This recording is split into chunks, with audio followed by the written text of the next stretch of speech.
Olá, amigos leitores e seguidores do F5 Conchal. Hoje com a camiseta do Setembro Amarelo, embora setembro esteja acabando, tá?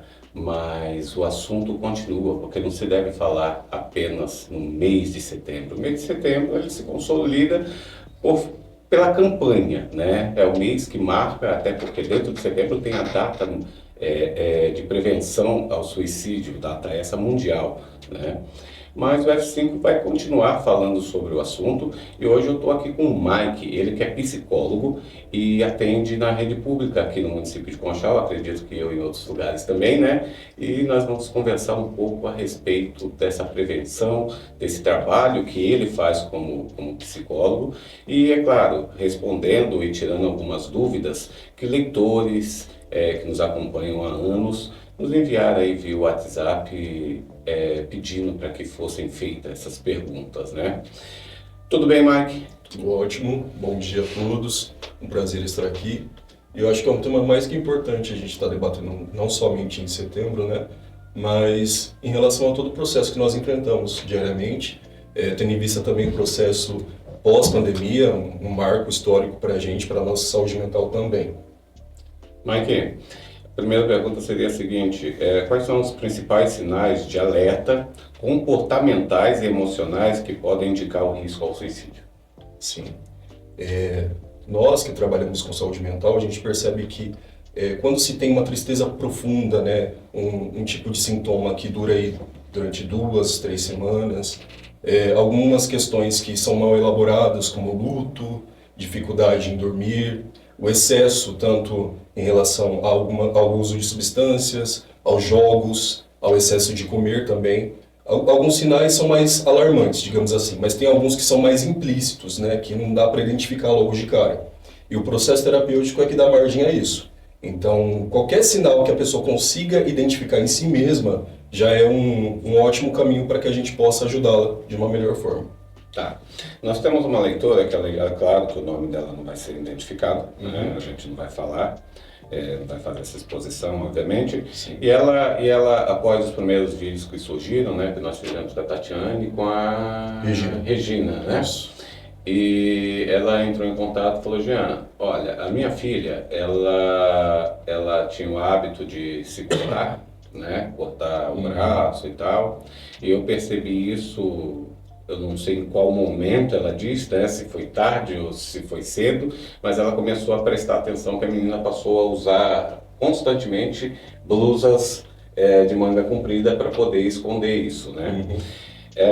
A filha dela hoje passa por tratamento com um psicólogo também, em outro local, não desfazendo dos profissionais do município, mas por medo, por vergonha, pela exposição, existe isso, infelizmente, né? Sim. E já faz pouco mais de um ano que ela faz esse tratamento com essa psicóloga e, segundo ela não percebe um avanço no tratamento da filha, ou seja, de vez em quando ela ainda percebe que a filha ainda faz alguns cortes ou ainda apresenta sinais. Hoje ela consegue dar mais atenção porque adquiriu mais conhecimento depois que o problema surgiu, foi estudar, foi pesquisar, foi perguntar, né? E a pergunta dela é o seguinte: o que eu faço? Troco de psicólogo? Então, essa é uma questão um tanto importante para o nosso campo, porque quando a gente vai atender o paciente, né, exige uma certa identificação, que a gente chama de transferência. Esse processo de transferência dentro do set analítico, ele faz com que o paciente deposite no profissional confiança, né, em expor suas questões, as suas queixas e as suas demandas. No entanto, também surge uma outra questão mediante essa pergunta, né, porque as pessoas elas têm uma visão na qual elas enxergam a terapia, o profissional, como um mecânico o qual vai consertar um carro que está quebrado há muito tempo. E não funciona assim. Visto que a gente trabalha com a subjetividade humana, né? O ser humano ele é complexo, ele tem muitas queixas e muitas demandas que advêm do meio social, do meio o qual ele cresceu, se desenvolveu. E a identificação com o profissional muitas vezes não se dá logo de cara. Exige um tempo, exige um esforço também do paciente, né? Então, eu acho que seria importante ela parar para refletir. Será que esse profissional está me atendendo da melhor forma? Será que eu consigo me identificar com ele? Ou será que a questão está comigo e eu não estou conseguindo me abrir para o processo terapêutico. É uma questão que o próprio indivíduo tem que refletir acerca. Porque tem que ter uma relação entre Sim, paciente e psicólogo que seja amigável, né? Digamos assim, tem psicólogo que é mais técnico, tem psicólogo que consegue, que a pessoa, que o paciente, digamos assim, ela consegue ser mais amiga daquele psicólogo, daquela psicóloga, né? Uhum. Ele consegue ser mais amigo. E quando é mais amigo, é claro que ele acaba se expondo, se abrindo mais, e quando se abre, se consegue resolver o problema. Se é que existe, consegue resolver?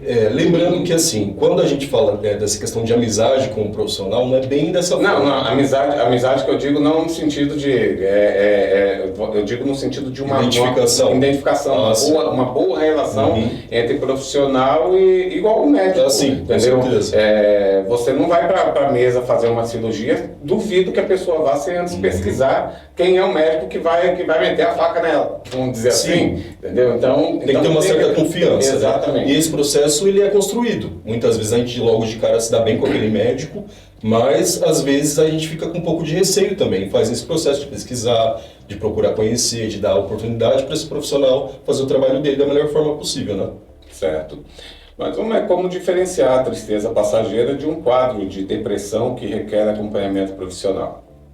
Então, a tristeza passageira, ela se dá em momentos ali de contextos o que seria o passageiro? Qual é a linha do tempo que a gente pode considerar, o espaço, né, de tempo que a gente pode considerar passageiro? Sim, se eu termino um relacionamento, vamos colocar, eu vou passar por um processo de luto. Esse processo de luto é normal a gente ficar triste, não querer sair de casa, ficar um pouco mais cabisbaixo. Isso é normal por conta da situação do término, certo?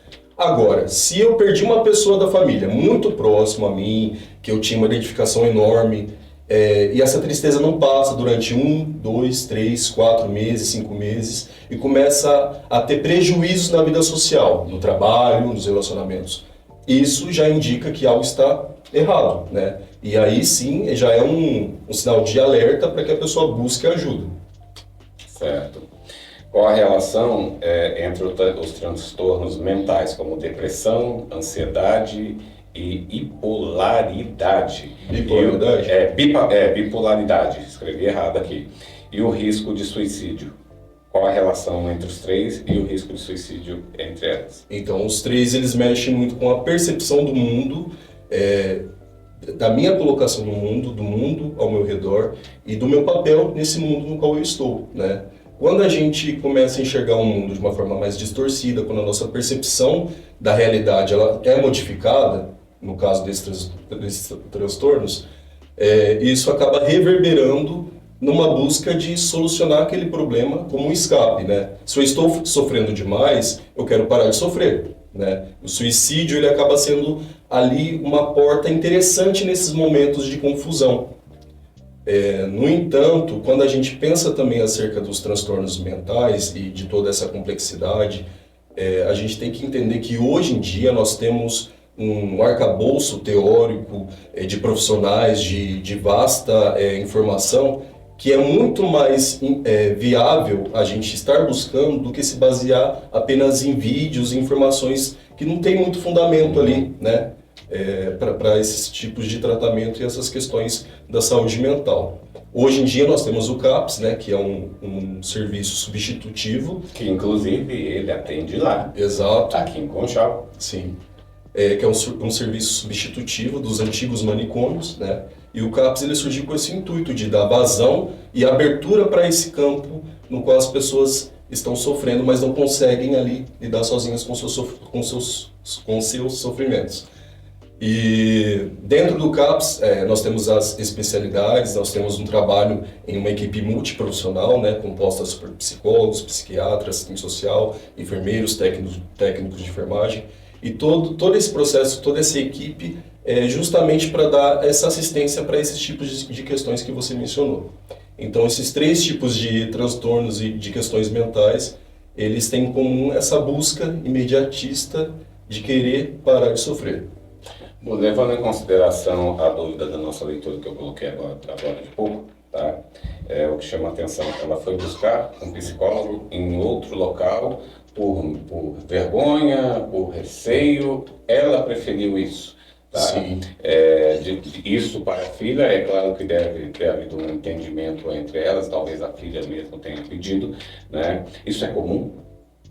Então, por se tratar de uma cidade tão pequena como Conchal, eu diria que é comum sim, né? A Regina apresentou que 5% da população de Conchal já passou pelo CAPS. Isso, Pô, 5% é gente pra caramba. né? E é uma cidade também que tem muitos preconceitos em relação a muitas questões, dentre elas a saúde mental, né? Quando a gente pensa em CAPS, hoje em dia até nas redes sociais, inclusive, virou um assunto de piada, Exato. né? De meme, de brincadeiras, e é um trabalho muito sério, é um trabalho que requer tanto dos profissionais muita dedicação, muita energia, quanto do município em manter esse tipo de espaço para esse processo, para esse acolhimento dessa população.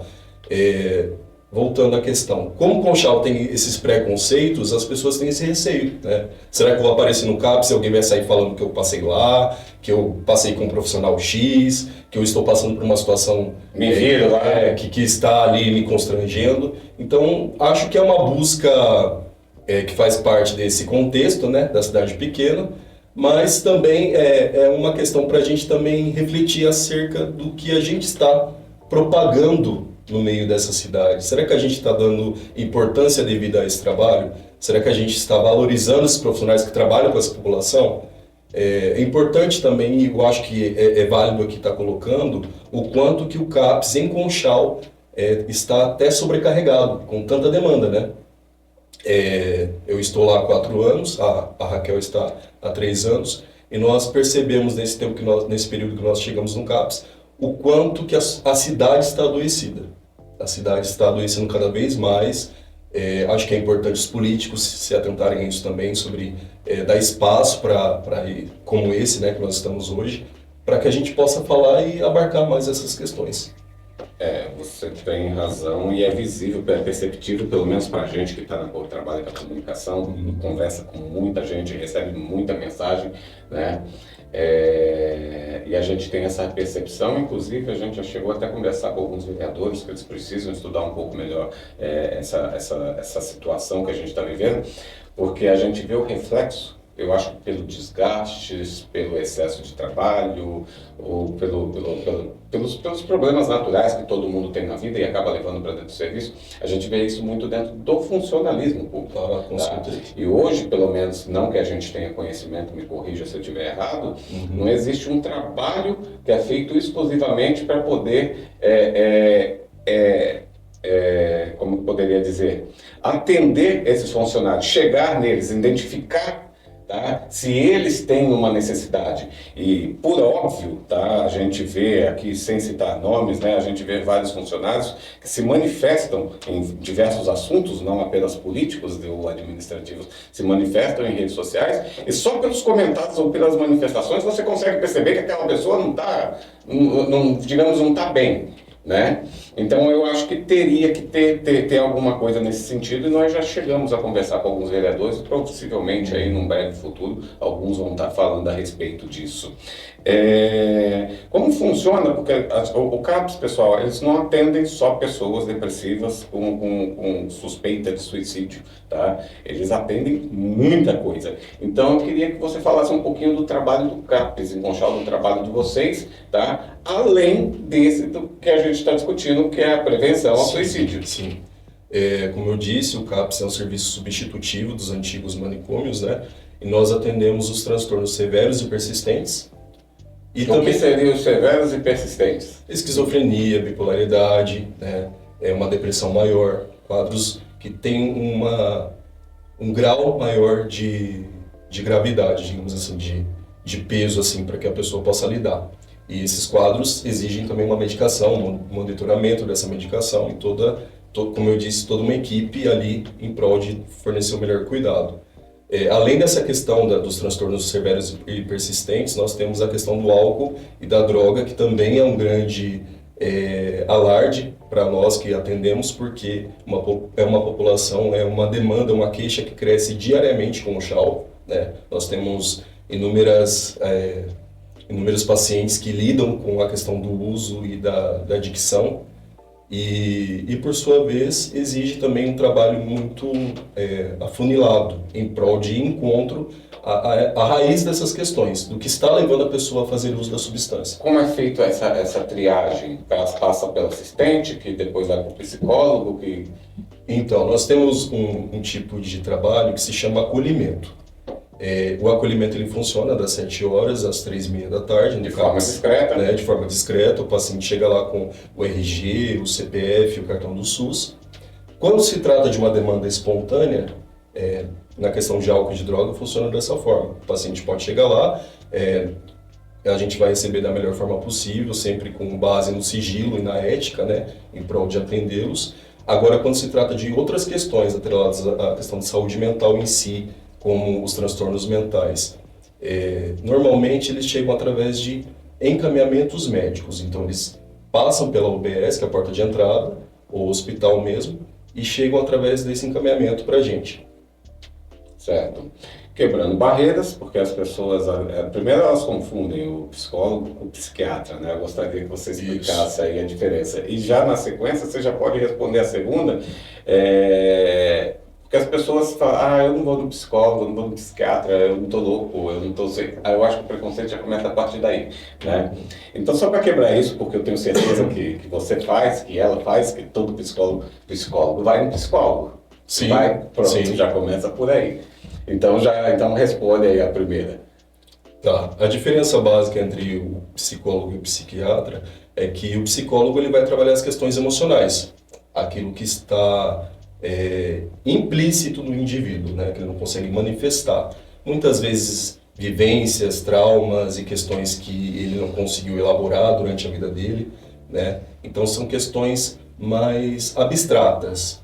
Já o psiquiatra, ele trabalha com a questão biológica. Então ele vai, através da medicação, do estudo da medicação, da forma do estudo biológico, conseguir fornecer para o paciente algum tipo de questão mais concreta, que seria a medicação em si, né? Então são trabalhos diferentes, né? São questões diferentes, mas que se complementam dentro da sua atividade ali diária. E a segunda pergunta sobre a questão do psicólogo, passar com o psicólogo, isso é essencial porque quem cuida de quem cuida, né? Que é a questão anterior que você trouxe também. Quem será que cuida de nós que cuidamos de um monte de gente o dia todo? Nós precisamos disso também. Até porque se a gente não faz esse tipo de limpeza, digamos assim, né? De organização interna, como que a gente vai oferecer saúde mental, um serviço de qualidade para o paciente? Então é de extrema importância que o psicólogo também precisa de ajuda, também precisa elaborar suas próprias questões, né? E o tabu da terapia, às vezes, ele vem também camuflado dessa questão. Mas por que o psicólogo precisa de um psicólogo? E sim, gente, nós precisamos, e muito, até porque nós atendemos todo tipo de queixa e demanda de gravidades diferenciadas, né? Isso requer também um repertório muito grande da nossa parte para poder fazer isso.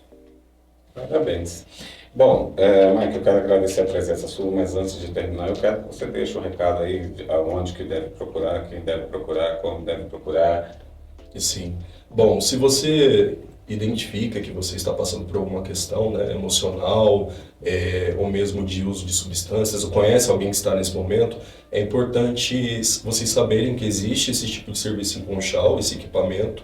Ele está localizado na rua Minas Gerais, no Planalto, e é um serviço de porta aberta, então vai estar recebendo vocês, vai oferecer o melhor acolhimento possível, e nós estamos lá dispostos a ajudar quem precisa de ajuda e quem quer essa ajuda. É isso aí, Mike. Muito obrigado mais uma vez. Obrigado. Pessoal, a gente vai ficando por aqui. Vai seguindo porque tem mais vídeos falando sobre esse tema, tá? Embora setembro esteja acabando, mas esse tema e outros relacionados ao CAPS, ao trabalho do CAPS, nós vamos estender aí por muitos meses, anos, se Deus nos abençoar. Fiquem com Deus e até a próxima.